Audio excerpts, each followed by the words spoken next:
This is Brent Allen Winters, commonlawyer.com, www.commonlawyer.com, coming at you from the remote hinterlands of the Wabash River Valley, where the hogs, the frogs, and the dogs keep up a racket all night long. Now, what we're going to do this morning is we're going to dive into Stansbury's Elementary Catechism of the Constitution of the United States. Catechism, that means questions and answers that the student learns. Now, I had mentioned before that where I come from, I don't know if it's still true, but where I went to high school back in the Wabash Valley, the law required to get a diploma as a high school graduate, you had to pass a test demonstrating your fundamental understanding of the Constitution of the United States. And this catechism here is a good place to do that, by Arthur J. Stansbury, published 1828. Now, it's not inerrant, it's not perfect, and as I go through it, I'll tell you where I disagree with it, and my disagreement has come from a few decades of practice in law and seeing the practicality, and of course trying to understand history and understanding the Bible, because our common law, anything in our common law says it this way: anything that is inconsonant with our common law, inconsonant with, let me put that again, say it easily if I can, or find a way to say it clearly. Anything said to be a part of our common law, there's the phrase I was looking for. Anything said to be a part or a standard of our common law that is inconsonant with the Bible is not a standard of our common law. You see, the Bible is the court of last resort. So when I come to things in our Constitution of the United States, or understandings or interpretations of it that are not consonant with the Bible, well, I reject that point of view. And we all have holes in our understanding. If I knew where the holes were in my understanding, I'd correct them. I don't always know, and neither does Stansbury, and neither does James Madison, and neither did Ben Franklin or anybody today that does the best they can to understand what God wants. We see, as the Bible says, right now we're seeing through a glass darkly. Paul the Apostle says we're looking through a glass that has a darkness to it, and as we look through it into the truth, it's hard to peer and see exactly what's there. But it's our job to do that as best as we can right now. Well, Miss Francine, I think you're saying, and it's probably right, we left off question 34 of 333 questions of our Constitution of the United States. Questions 34 says, well, here we go. Question: you say that in a republic the laws are made by certain persons whom the people choose for that purpose. You say that in a republic the laws are made by certain persons whom the people choose for that purpose. Who make the laws in our republic? Now here that word republic is, and of course I'd said to you before that our country, our Constitution did not establish at the national level a democracy, but neither did it establish a republic. Why do I say that? Because if there's anything that the ratifiers of our Constitution were appalled at, it was the idea of democracy, which is republicanism. You say there's a difference? No, not really. They're both fundamentally this. They're both majority rule doctrines. And the Greeks, the ones that invented or brought to the forefront a few thousand years ago the idea of the republic and democracy, didn't distinguish between the two words. They just stressed different aspects of the same dominating, tyrannical system called often democracy, sometimes republic. Remember Plato, the one that made it most famous, wrote his most famous writing was called Republic. And what does he do in there? He sets forth what a democracy is. That's what he does. And it's ugly. I mean, real ugly. You think we got problems now? Of course, he had sexual misunderstandings himself, like a lot of folk do that in high positions of power today, they can't tell the difference between men and women. Well, that was Plato, Aristotle, all those fellows were perverts. Why is it that it says here, uses the word republic? Well, our Constitution of the United States includes the word Republican. Republican. Why does it include that word? It says that the general government in Washington, D.C., we call that, a lot of people call it the federal government now. It used to be called pretty much across the board the general government, and we'll mention that as we go along and why. But the general government in Washington, D.C. guarantees to the states, according to our Constitution, a Republican form of government. It's Republican form. Do we have a Republican form? Yes. What is it? It's the legislative branch of government. It's not the other two branches. There's no majority principle in the judicial branch. When you impanel a jury, it's all or nothing, 12 or nothing.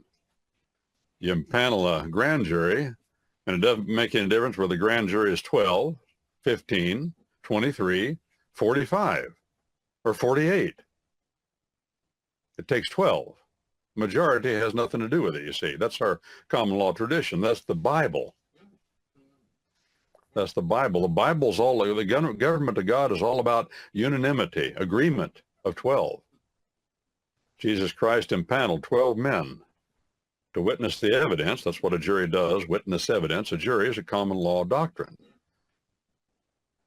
Only in common law countries do we have the jury, the 12-man jury and the grand jury of different numbers, the grand jury, but it's always 12. There has to be at least 12 in a grand jury. And if that's all there is, then it takes 12 to indict.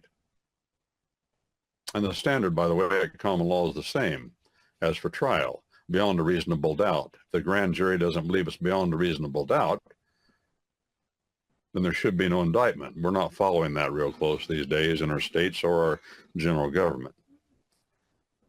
Republican form means a legislative branch. So the general government in Washington, D.C. guarantees that each of the states will have a legislative branch. And that's what the Supreme Court of the United States has held, that clause means. Why was that important? Well, they didn't have a legislative branch in your state.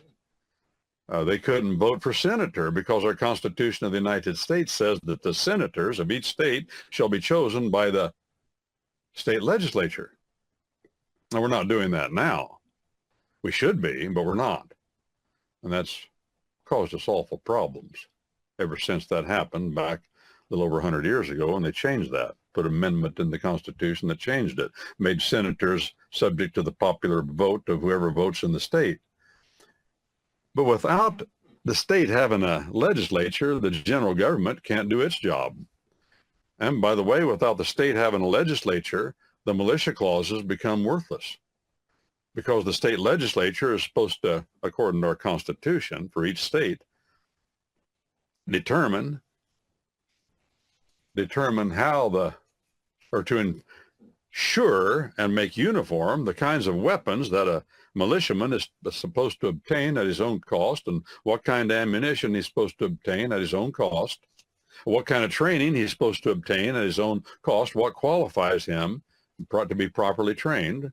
The state legislature is supposed to say that in legislation. Have they done that? No. But without a state legislature, there's no Republican form of government, and these things can't happen. So our Constitution says that the general government in Washington, D.C. guarantees to each state a Republican form of government. It doesn't say that they guarantee a republic for the government. No, that's not it. What if we're not a republic, we're not a democracy, we're not a monarchy as such, no, not a dictatorship, I should say. We are a monarchy. We have a common law king. He's got a real short term of office, 4 years. A common law king is a limited king that is limited in what he can do. That's what we have. And we fashioned our government, our Constitution of the United States has fashioned our government, our general government in Washington, D.C., as common law government. Our Constitution is a common law document. The laws will answer who makes the laws in our republic. Oh, one more thing to say about republic. You'll hear me say this a lot. I camp on this because it's such a myth. We're not a democracy. Oh, people say we're a republic. No, that's not it either. The word republic and republicanism became popular during the war, the English Civil War, when the Crown went to war with Parliament, the national legislature, you see, the Republican branch of government. The executive branch of government, the King of England, went to war. Charles I went to war, declared war on the Parliament, and the Puritan Party had taken over Parliament. He didn't like that. He was law of the city man. He wanted to be in charge. Well, they went to war. And what the term that arose during that time to describe the parliamentary Puritans and the Presbyterians from Scotland, the Puritans and the Presbyterians, they began to cry out for republicanism. In other words, what they were saying is the legislature is not a servant of the crown. We are for Republican form of government, and they called themselves unabashedly, without shame, Republicans, see, because they stressed the legislative branch of government. That's an unhappy occurrence. It happened. It's so unhappy. When you start using words like that, people start believing we're a republic, and that's what happened when people came to America. And after our separation from Britain, some of the states put all power into their state legislature. No power in the governor. Governor had no power. The state legislature was sovereign, see? Well, they found out real quick that was worse than having a dictator for a governor. It didn't last long. Why? Because there's a difference between a republic. China's a republic. All the communist states since the Red Revolution of 1917 have been republics. USSR stands for Soviet Socialist Republic. What does that mean? That means the legislature supposedly rules. Well, it doesn't work out that way ever. But even if the legislature does rule, what it boils down to is all tyranny is government by a single will. Government by a single will. A dictator is government by a single will. The legislative branch doesn't matter. The judicial branch doesn't matter. Adolf Hitler was a dictator. Nothing else mattered. He was final. That's government by a single will. But a legislature, government by a legislature, is government by a single will. Well, why do you say that, Brent? We got 435 members of the United States Congress. Yeah, but when they pass legislation, they say this is the will, and that legislation becomes the will, the command of that legislature. But in common law government, we have the executive branch, the presidency, to limit it. He decides what he's going to enforce and what he's not going to enforce of the legislature. And then we have the judicial branch to tell the president and the legislature they're both wrong if they need to. And then we have the president and the legislature to tell the court, the Supreme Court, it's wrong if they need to and not enforce what it's doing and pass laws against what it's doing. You see, it's a three-way Mexican standoff. That's common law government. Nobody's final. No, the Supreme Court is not final. The Supreme Court's final for the judicial branch.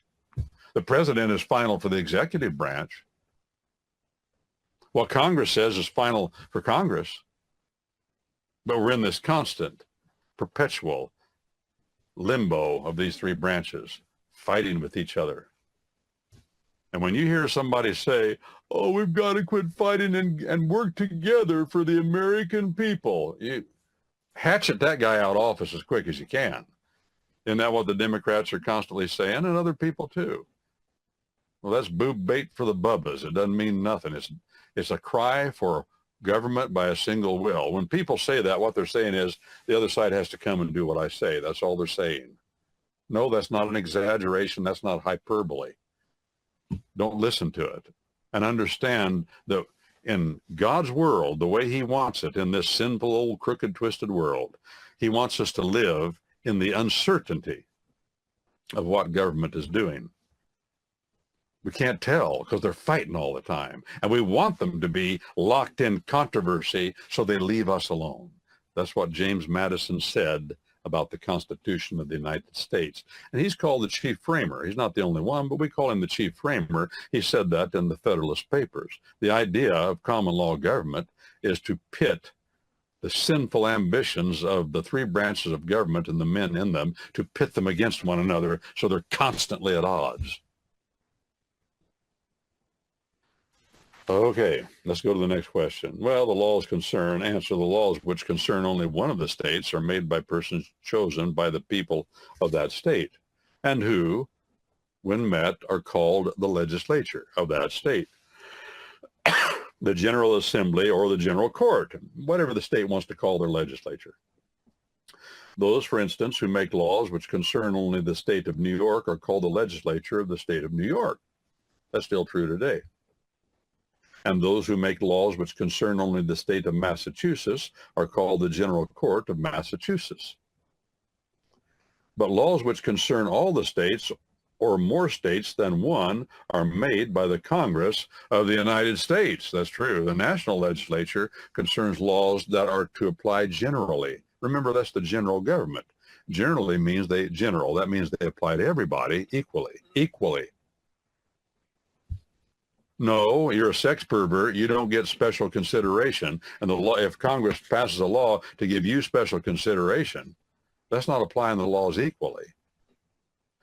The preamble of the Constitution says, we, the people of the United States, in order to form a more perfect union, doesn't say perfect, we're aspiring to a more perfect union of the states, establish justice, ensure domestic tranquility,